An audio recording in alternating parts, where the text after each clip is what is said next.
In this activity, you can see that a real inverted image of the candle flame is formed on the screen, and as we change the distance between the candle frame and the lens, the size of the real inverted image being formed on the screen is changing. Today we are going to learn about the image formation in a convex lens through ray diagrams, right? Now this is a convex lens. I have shown you in the last video as well. It is thicker at the center, thinner at the edges, right? Now a convex lens forms images similar to that of a concave mirror. If you remember, in a concave mirror we did 6 ray diagrams because as the position of the object changes, the position and the nature of the image also changes in concave mirror. Similarly, in a convex lens also the same happens. If the position of the object in front of the lens changes, position and the nature of the image keeps changing. So that we are going to learn through ray diagrams today. Now for drawing the ray diagram, as you all know by now, we have to choose minimum 2 incident rays falling from a point onto the lens, and we cannot choose the rays randomly. So because it is difficult then to draw the refracted rays, so we choose any 2 rays of the following rays that we are just now discussing. So the first ray that we can choose is that, let's say, now as I've already told you, you can draw a convex lens if you are comfortable with your free hand like this. So this is your optical center. So we already know if the incident ray is parallel to the principal axis, refracted ray passes through a point on the principal axis which we call focus. So we draw the convex lens, we draw focus. You can take focal length or the distance between optical center and focus to be around 3 cm for drawing your ray diagrams. And we know that if incident ray is parallel to principal axis, refracted ray passes through focus.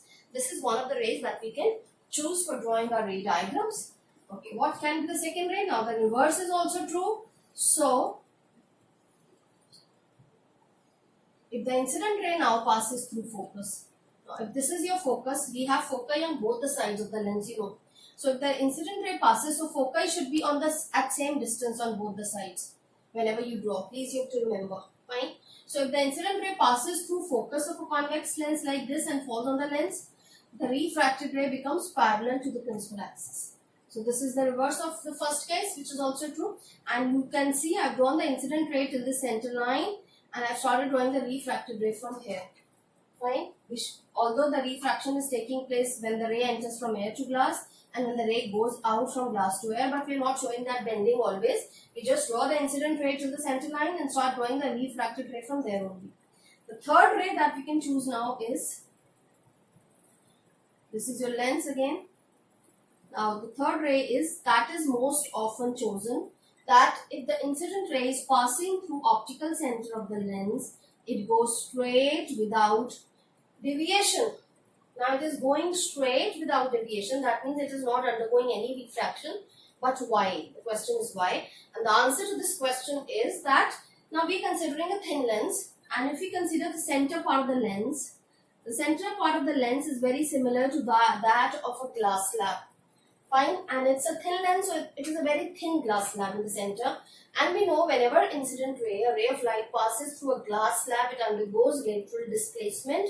And if the glass slab we are considering is very, very thin, the lateral displacement will be negligible. Because lateral displacement depends on the thickness of the glass slab. So how much a ray gets laterally displaced depends on the thickness of the glass slab through which it is passing. And here the thickness is almost negligible, very, very less. So the lateral displacement is negligible. That is why we say that the ray goes undeviated. If we talk about thick lenses, then the ray may get deviated a little bit when it passes through the optical center. But for all our discussions, we are talking about thin lenses in this chapter. Okay. So out of these 3 rays that we've drawn, we can choose any 2 rays for drawing our ray diagrams. Fine. Now let's start the ray diagrams. And there are 6 ray diagrams, as I've told you, in convex lens as we did in concave mirror. And case 1, we take object at infinity. Object at infinity is the case 1. Fine. So for this, we draw a convex lens first of all. This is the first step. We draw it freehand if possible. Fine. Mark optical center. Now when the object is at infinity, we don't show the object. We say that the object is somewhere far off from the lens and the rays are coming parallel to the principal axis from the object. As they fall on the lens, parallel incident rays, we know all the rays which are parallel to the principal axis, they meet at a point on the principal axis for focus. So we have here this side we mark F1 and this side we mark F2.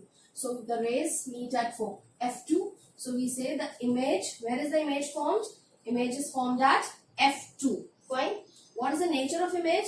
Now because the rays actually need to form the image, that is why the image is real and you will see inverted image. If you focus a far off object with a lens, convex lens or a magnifying glass at your home, you will see you can form the image of that far off object on any wall or any surface in your house and you will see the small inverted image will be formed, real inverted image will be formed on the wall. So the image is real and inverted and it is size will be, obviously it is point sized or highly diminished. This is a highly diminished image because the rays are meeting at a single point. So we can also call it point sized image. This you can try out if you have a magnifying glass at home yourself. Fine. By focusing a far off tree or maybe a far off building on a wall in your home during a daytime and you will see a real inverted and highly diminished image of the object. So this is case 1. Now for case 2 we take object. For case 2 we take the object beyond 2f1. Okay. Object beyond 2f1.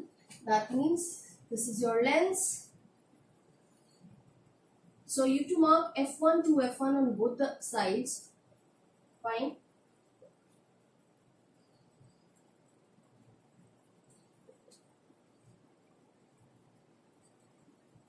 Fine. And please keep the distance between O and F1 and O and F2 same. Let's say it is 3 centimeter. The similarly distance between F1 and 2F1 should also be 3 centimeter and F2 and 2F2 should also be 3 centimeter. Please make sure that you take distance properly. Now we'll show the object with the help of an arrow. And if we let me write this a little here. So object we are taking is beyond 2F1. Okay. So we'll show the object with the help of an arrow. This is arrow is representing the object. Let's say this is point A, this is point B. From the point A tip of the arrow, we draw 2 incident rays falling on the lens. So one ray we can choose parallel to principal axis, and refracted ray will pass through focus. Second ray we can draw passing through optical center and it goes straight without bending. So now I'm doing it without a ruler, so rays may not be little straight, so you have to do it with a ruler so that you can draw straight rays. Fine, so you can see this is your image. Fine, so this point, the rays are meeting at this point. That means for point A, this is the image point, and for point B, the image is formed on the principal axis, only B dash. So the image formed, you can see, will be real inverted. It is between F2 and 2F2. It is between F2 and 2F2. It is real inverted because the rays are actually meeting, and it will be diminished. The image will be smaller in size than the object. If you draw it properly, you will see that the image will be smaller in size than the object. Fine. So this is case 2, object beyond 2F1. Now let's move on to case 3. The case 3 will take object at 2F1.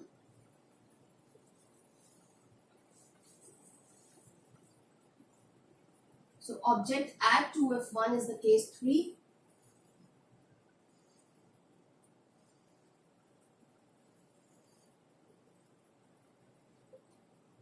Okay, so at 2F1 we draw an arrow which is representing our object. We have to mark F2 and 2F2 this side also. Fine. So from again we'll mark it as, let us say, B. From point A we draw 2 incident rays. You have to be very careful about this ray diagram. That means these distances should be between O F1, F1 to F1, O F2, F2 to F2 should be same. So one ray parallel principal axis, refracted ray passes through focus. Second ray we pass through optical center and it goes straight. So when it goes straight, you'll see that the rays will meet at exactly to F2. Fine. You'll see the rays meet at 2F2, and marking the arrows is very important for both incident and refracted ray. You have to mark the arrows. So where is the image formed? At 2F2. Image is exactly formed at 2F2. What is the nature of image? Image is real. It is below the principal axis, so we'll say it is inverted, and size will be same size. If you measure the size of the image, it will come out to be equal to that of the object. So I have, this is A, B, this is A dash, image of point A, and this is B dash, image of point B. So this is how the ray diagram looks, and this is case 3, object at 2F1. Let's move on to fourth case, which is object. Object between F1 and 2F1. Fine. Please see here how we are writing. Here for object we are mentioning F1 or 2F1 here. For image it is F2 to F2. This indicates that the image is formed on the other side of the lens and the image is real. Fine. So this is how you should be mentioning. Now case 4, we take object between F1 and 2F1. Okay. So let's see how the ray diagram will be now. So that means every time we draw a ray diagram, we are shifting the object closer to the lens.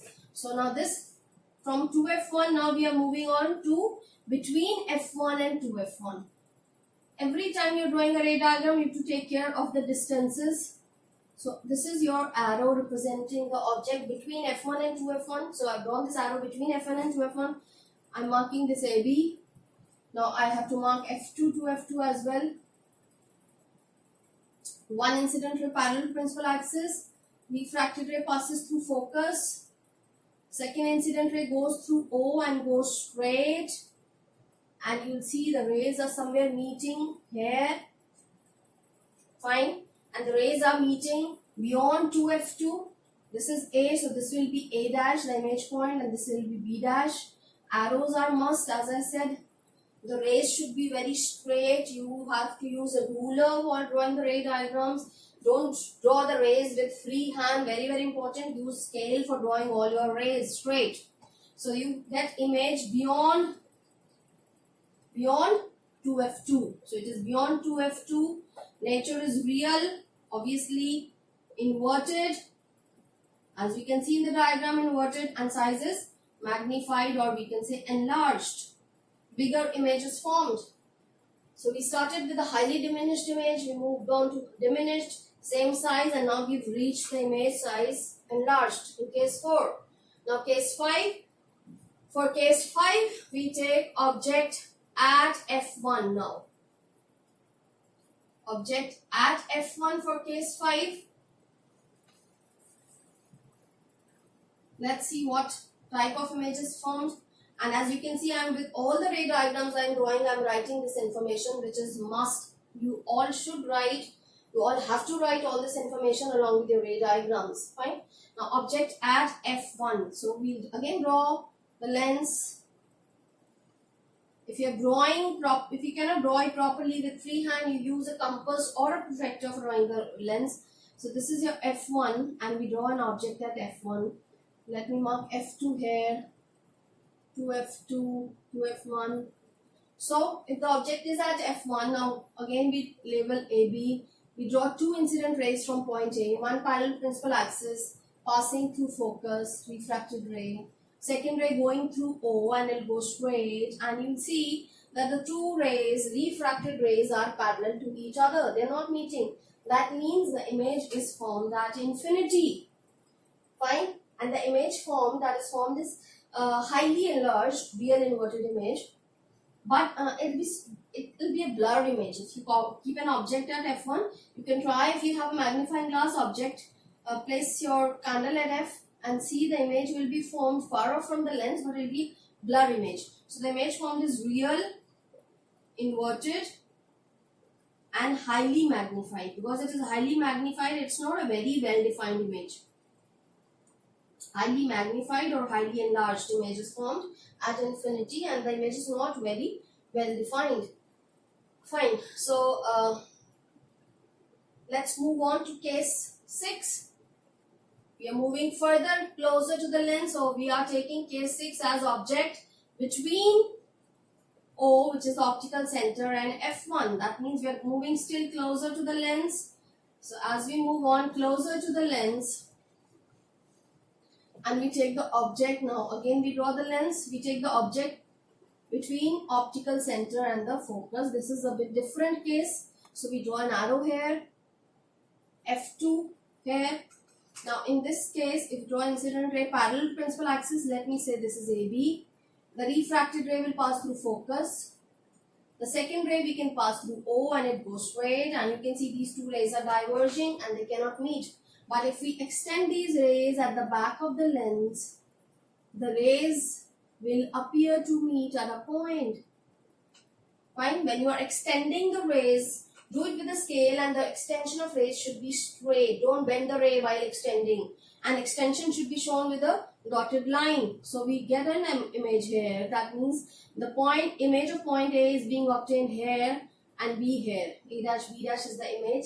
And the image is formed by, it's not formed by actual intersection of rays. The rays are not actually intersecting. So we say image is first, where is the image formed? On the same side as object.